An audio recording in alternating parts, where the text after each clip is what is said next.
아직 봄 기운이 완연해지지는 않았는데 주일 예배를 마치고 점심을 먹고 나면 완전히 봄 기운에 취한 사람처럼 몸이 나른해지고 해롱해롱해지고 컨디션이 좀 메롱이 되고 맙니다. 오후에 찬양과 기도하는 시간이 되면 머리가 자동으로 숙여집니다. 마치 주일 예배 제일 앞자리에 앉으시는 우리 장홍련 할머니처럼 이렇게 되고 맙니다. 난 예배에 완전히 진액을 쏟아내었기 때문이라 말할 수는 없지만 제 몸은 꼭 그렇게 말하고 싶은 모양입니다. 요즘 겨울이라 아직은 일을 하지 않아서 육체적인 노동을 하지 않는데도 몸의 고남은 쉽게 이길 수가 없었고, 그리고 그래서 거의업한지 오늘도 2시에 발딱 일어나지 못하고 20분을 늦게 일어나고 말았지요. 어제도 사사기, 오늘도 사사기, 내일도 사사기를 읽게 됩니다. 항상 성경을 읽을 때마다 새로운 은혜, 새로운 깨달음을 주셔서 감사드립니다. 영화 공공의 적이라는 영화를 보시는지 모르겠습니다. 그 공공의 적 시리즈는 제가 제일 많이 반복해서 보았던 영화였다고 말할 수 있죠. 강철중이라고 하는 형사는 이 좀 캐릭터가 엉뚱한 캐릭터입니다. 거기에서 느껴지는 이미지가 참 독특하지요. 그래서 영화 제작자의 의도가 재미가 있어가지고 자꾸 보게 된 것 같습니다. 형사이기는 하지만 어째 보면 범죄자의 느낌도 나는 아주 독특한 그런 캐릭터이죠. 완벽한 형사이기보다는 약간 엉뚱한 모습에서 인간적인 공감을 더 느끼게 되는데, 이것은 저도 완벽하지 못하고 실수투성이이기 때문이라고 생각되어집니다. 약간 바나나 스타일의 강철중이라는 캐릭터가 영화를 보는 이렇게 사람들에게 더 재미를 느끼게 하는 거죠. 살면서 만나는 사람들, 영화이든 실제의 삶 속에서든 어떤 분은 생뚱맞기도 하고 아주 특이하기도 하고 어떨 때는 약간 괴물 같은 그런 느낌이 나는 분도 만나게 되지요. 그냥 별 문제 없이 수더분한 그런 인생도 있지만 약간 특이한 인생들과 섞여 살면서 또 다른 깨달음을 이렇게 허락해 주시니 감사합니다.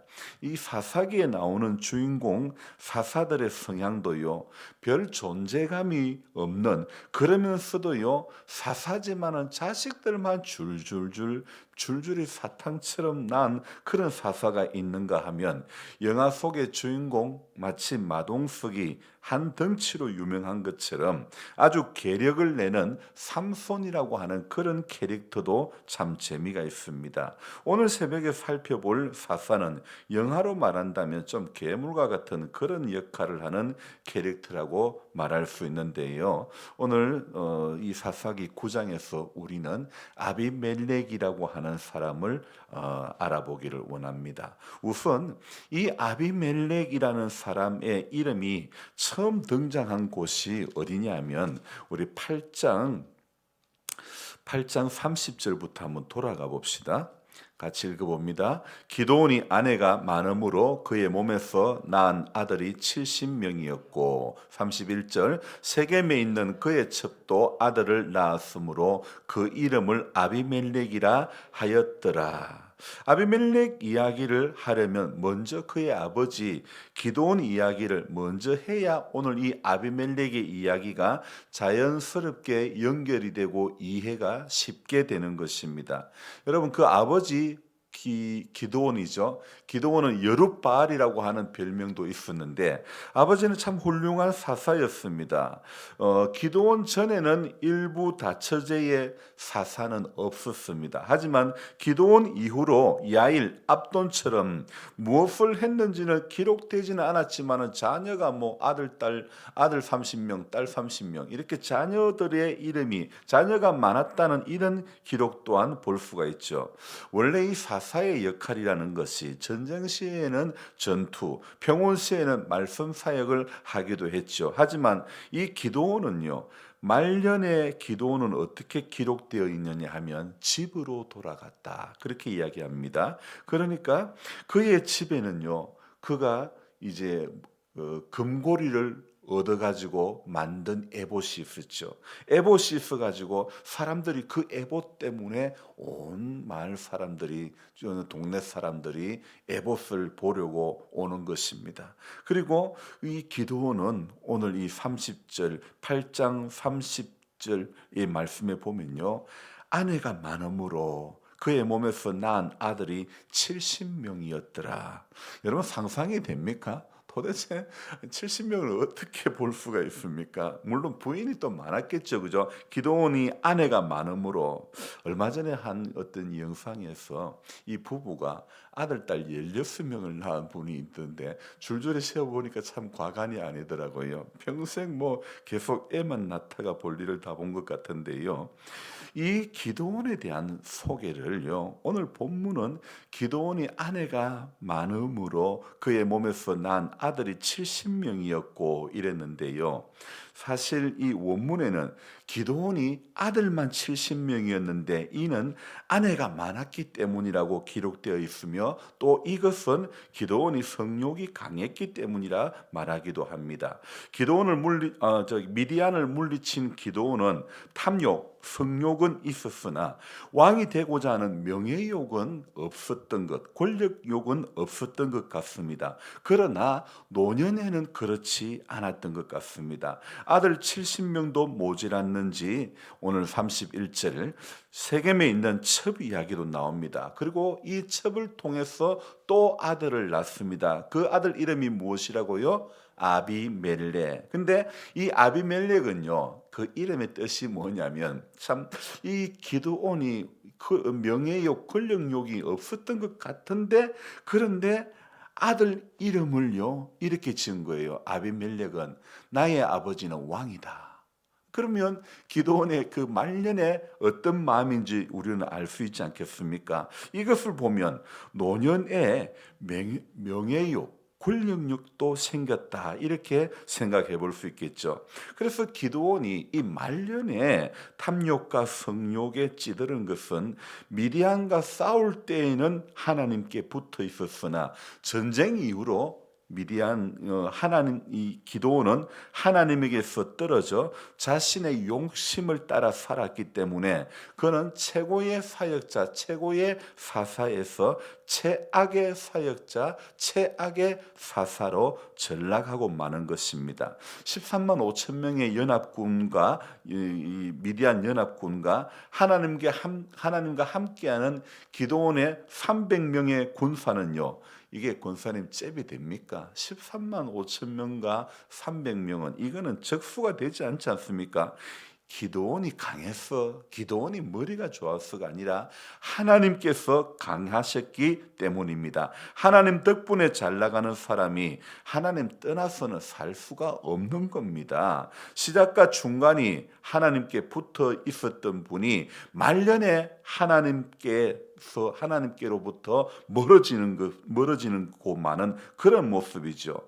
여러분, 우리는 신앙생활하면서 말년에 하나님 앞에 더 가까이 붙어 있어야 되는 것입니다. 기드온과 같은 그런 말년을 가져오는 자가 되지 않기를 바랍니다. 이렇게 나의 아버지는 왕이다라고 하는 아주 특이한 이름을 가진 아비멜렉이 한 일이 무엇입니까? 자, 이 8장 마지막에 보니까 아비멜렉은 그 출생이 누구의 아들요? 첩의 아들. 살면서 첩의 아들로 서름을 많이 겪었을 것입니다. 70명의 본처 아들이 아비멜렉을 형제로 취급했을까요? 성경에 자세히 기록되어 있지는 않지만 우리가 생각은 해볼 수 있지 않습니까? 이러한 과거사가 있는 첩의 아들로 태어난 아비멜렉은 오늘 9장을 시작하면서 어디로 갑니까? 외갓집으로, 외갓 동네로 갑니다. 그래서 외가가 있는 세겜에서 이 아비멜렉이 무엇을 계획을 합니까?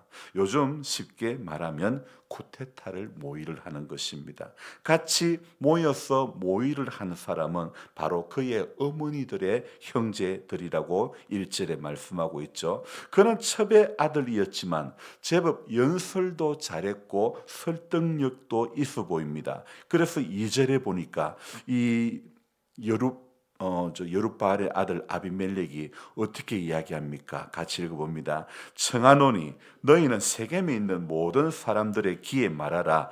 여룹바알의 아들 70명이 다 너희를 다스림과 한 사람이 너희를 다스림이 어느 것이 너희에게 나으냐? 또 나는 너희와 골육임을 기억하라 하니. 여러분 이거 보니까요. 참 지혜롭게 이야기 잘하잖아요. 70명이 다스리는 게 낫느냐, 한 사람이 다스리는 게 낫느냐. 그리고 끝에 뭐라고 말합니까? 나는 너희의 골육이다. 나는 너희의 친척이다. 여러분 이거 참 어느 시대이든 학연, 지연 또 뭐 친인척 찬스는 꼭 있는 것 같습니다. 이렇게 이 아비멜렉이 외가 사람들을 등에 업고 외갓집 식구들이 준 은 70개로 군인이 아닌 오늘 4절에 방탕하고 경박한 사람을 사서 쿠데타를 일으키죠. 아버지 기드온이 여러 아내를 통해서 낳은 70명의 아들을 죽이고 맙니다. 5절 읽어봅니다. 오브라에 있는 그의 아버지의 집으로 가서 여룹바알의 아들 곧 자기 형제 70명을 한 바위 위에서 죽였으되 다만 여룹바알의 막내 아들 요담은 스스로 숨었으므로 남으니라. 6절 끝에 보니까 상수리 나무 기둥 곁에서 아비멜렉을 왕으로 삼으니라. 그러니까 아비멜렉의 쿠데타는 성공을 했지 않습니까? 그죠? 자, 하지만 이 사실을 사람들이 7절에 보니까 누구에게 알립니까? 아버지의 막내 아들 스스로 숨어서 살아났던 요담에게 알려주는 것입니다. 그런데 이 요담이요, 또 보니까 이 7절 이후로 보니까 요담이 8절에 뭐 이렇게 비유를 들어 이야기하는데 이 요담이라는 아들이 이 말빨이 있고 이 친구가 좀 설득력이 있습니다. 그래서 이 8절 이후로 이래 보니까 감람나무 이야기를 하고 무화과 나무 이야기를 하고 포도나무 이야기를 하고 가시나무 이야기를 비유 형식을 빌어 가지고 말을 하는 것입니다. 아마도 성경에서 제일 먼저 처음 나온 비유의 형태가 바로 여기가 아닐까 생각이 됩니다. 이렇게 화려한 어투는 요담의 화려한 어투는요 16절에 가봅시다. 어떻게 됩니까? 같이 읽어봅니다. 이제 너희가 아비멜렉을 세워 왕으로 삼았으니 너희가 행한 것이 과연 진실하고 어로우냐? 이것이 여룹바알과 그의 집을 선대함이냐? 이것이 그의 손이 행한 대로 그에게 보답함이냐? 17절도 읽어봅니다. 우리 아버지가 전에 죽음을 무릅쓰고 너희를 위하여 싸워 미디안의 손에서 너희를 건져냈거늘. 자, 이 요담은요 아주 논리가 정연합니다. 요담의 연설을 들어보면 정말 팩트 사실 그대로입니다. 모든 것은요 여러분 사필귀정입니다. 과거 우리나라의 군사 정권대 군사 정권이 말년에 또 전두환이라는 분이 쿠데타를 일으키셨죠. 그로 인한 비극의 시간이 있었지만 그로 인해서 아픔의 시간이 있었지만 하나님은 우리 대한민국을 자유민주주의 국가로 회복시켜 주셨죠. 명분이 없는 쿠데타를 정의가 없는 쿠데타를 하나님이 그냥 내버려 두시지 않으십니다. 오늘 본문도 마찬가지입니다. 아비멜렉이 일으킨 쿠데타가 어떻게 결론이 납니까? 22절 읽습니다. 아비멜렉이 이스라엘을 다스린 지 3년에 23절도요. 하나님이 아비멜렉과 세겜 사람들 사이에 악한 영을 보내심에 세겜 사람들이 아비멜렉을 배반하였으니. 세겜은 아비멜렉의 어떤 동네? 외갓집 동네. 외갓집 동네 사람들의 힘을 얻고 거기에 자금을 얻어가지고 깡패, 방탕하고 경박한 사람을 사가지고 쿠데타에 성공을 했습니다. 하지만 오늘 2년을 다스리고 3년에 어떤 결과가요?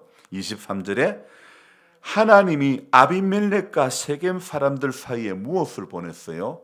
악한 영을 보내심에 세겜 사람들이 아비멜렉을 배반하였으니. 자, 오늘 그래서 결국 24절에 어떻게 됩니까?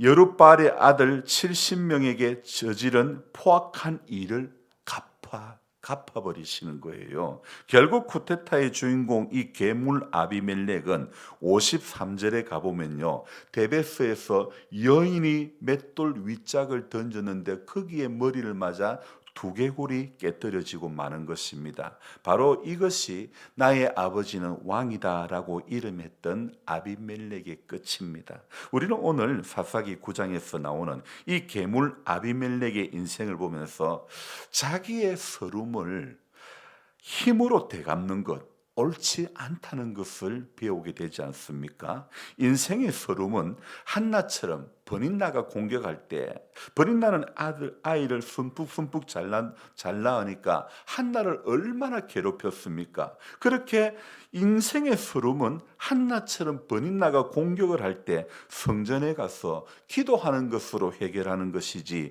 힘으로 해결하는 것, 쿠데타로 해결하는 것이 결코 아닙니다. 세리처럼 나는 죄인으로서이다라고 회개하며 기도하는 자리로 나아가는 것이 여러분 인생의 정답 아니겠습니까? 아버지 기드온의 말년이 어떠했는지를 보았다면 그도 하나님 앞에 붙어 있기를 다짐해야 옳은 것 아니겠습니까? 여러분, 그런데요, 안타깝게도 자식은요, 부모의 선한 영향력이 자식에게 유전되기보다는 부모의 악한 영향력이, 부모의 게으른 영향력이, 부모의 못된 성격이 자녀에게 유전되기가 더 쉽다는 것을 우리 경험해 보지 않았습니까? 이것이 여러분 우리 인생의 노년에 우리가 하나님을 더 잘 섬겨야, 하나님을 더 잘 믿어야 할 이유가 바로 이것 아니겠습니까?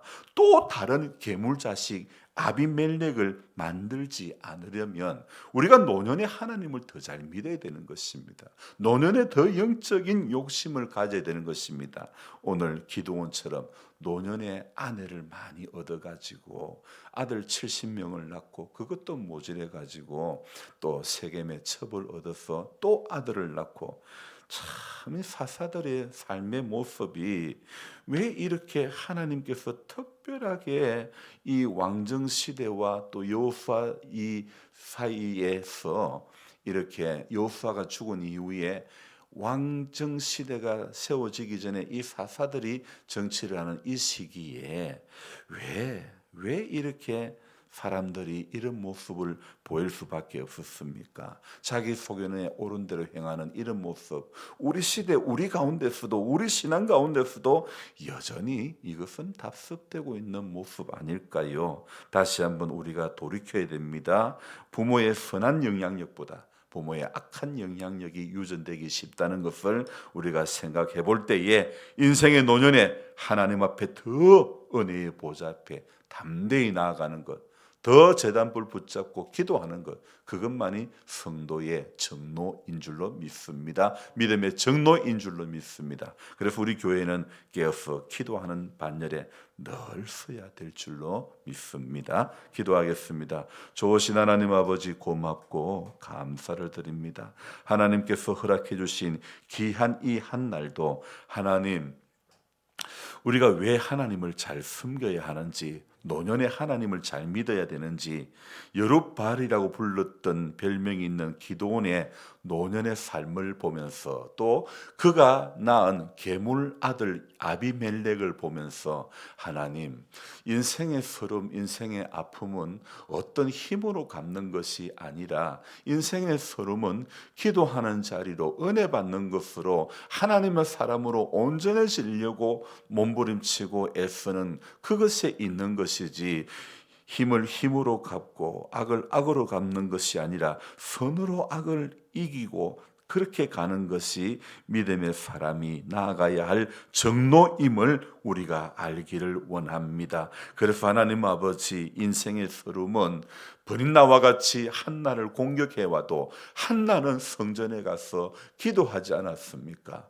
우리가 오늘 배워야 할 자세가 바로 이 자세인 줄로 믿습니다. 괴물 아비멜렉을 만들지 않으려면, 나 자신이 괴물 아비멜렉이 되지 않으려면, 나의 자손이 괴물 아비멜렉이 되지 않게 하려면 오늘 우리는 끊임없이 하나님 앞에 기도하는 자리에 있을 수밖에 없습니다. 은혜 받는 자리에 붙어 있을 수밖에 없습니다. 은혜의 보좌 앞에 날마다 담대히 나아갈 수밖에 없는 것입니다. 하나님 앞에 꼭 그 은혜의 자리에서 멀어지지 않도록 성령 하나님, 우리 한 사람 한 사람 붙들어 주시고 임금으로 오실 주님을 기다리는 임기 교회가 되게 해주시고, 노년의 예수 더 잘 믿는 교회가 되게 해주시고, 주의 몸된 교회가 한 사람도 기도의 자리에서 결코 멀어지지 않도록, 은혜 받는 자리에서 결코 멀어지지 않도록 성령 하나님 꼭 붙들어 매어 주옵소서.